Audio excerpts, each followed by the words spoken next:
Wukyu was in a tight spot. He very much felt like a prey animal pressed up against a cliff ledge with predators all around him, growling, snarling, and swiping to get to his tender hide. His expensive legs had been removed and replaced with prisoner-grade standard issue version 4.2 ones. Their movements were limited and sluggish, hardly any feedback and kinesthetic senses. Phantom limb sensations plagued him, and the lack of optimization made him feel like his legs were itchy and irritated, leaving him with no way to relieve such sensations, leading to a decided lack of sleep. "You'll get used to them," he had been told by the prison prosthetist. The mass-produced prosthetics may have well been nothing more than a glorified crutch, especially when his previous ones were fully custom and optimized. The job he had been tasked to do was supposed to be simple: exchange product for credits. He and another strong Nibian, Kolu, had done such things so many times before, it was nearly routine by now.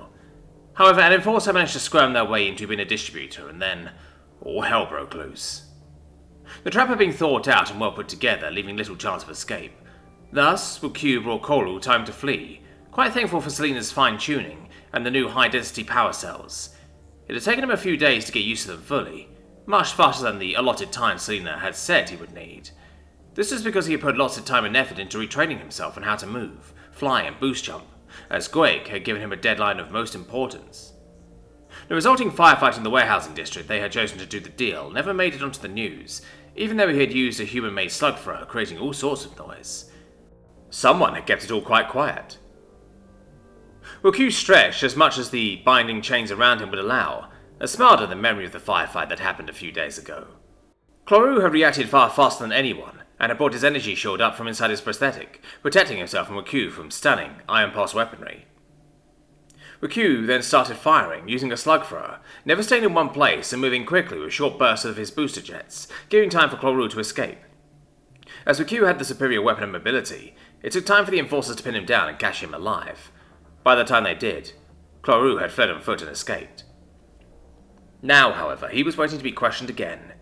He was in the process of making a deal in exchange for a lesser sentence for a whole litany of charges and crimes. He was sure to go to prison, which was fine. While most of the information he was divulging were false leads, some of it was legitimate, and would lead whoever was investigating to various traps or even an ambush, ending the unfortunate soul.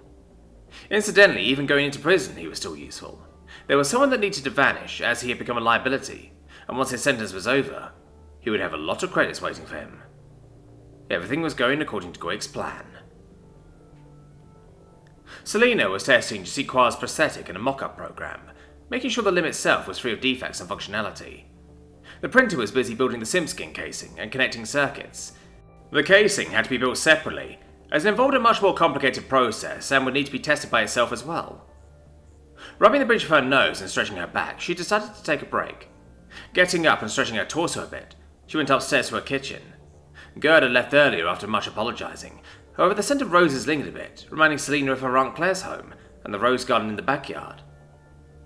Looking for something to snack on and not finding much, aside an annoyance, she would have to go shopping soon, perhaps even later that day. For now, however, she resigned herself to laying out on her makeshift bed and perused her phone, looking at her website. While it was mostly bare bones, she did have reviews left by Blaft and Gerd, which left nothing but praise, and in Blaft's case, a photo of herself with the new prosthetic in all of its shiny glory. Her website also declared that she had a legal contract with a small moving company, and linked to the company in question. As she perused her website to double-check on the various things, she saw that she had a message waiting for her. Annoyed as to why her phone did not notify her, she looked at it, scrolling through the contents and starting to smile. A business owner on the ring had been quite impressed with the work she did for Bluff, and wanted to know if she could offer a second opinion for one of his workers, and what her fee would be if she did so. She sent off a reply accepting the offer, and stating her fee and listing the best time she could arrive. Thinking as she lay on her bed, phone still in hand, she was still considering Goik's proposal. If she accepted it, she would get everything she would ever need and possibly more. However, such a thing was like making a wish with a monkey's paw, and she would legitimately be working for a crime lord. It was not something she could bring herself to do, at least not in that capacity. However, the other offer he made was much more palatable to her sense of morality. It would also give her a friend in a high place. Making up her mind, she called the number she had been given.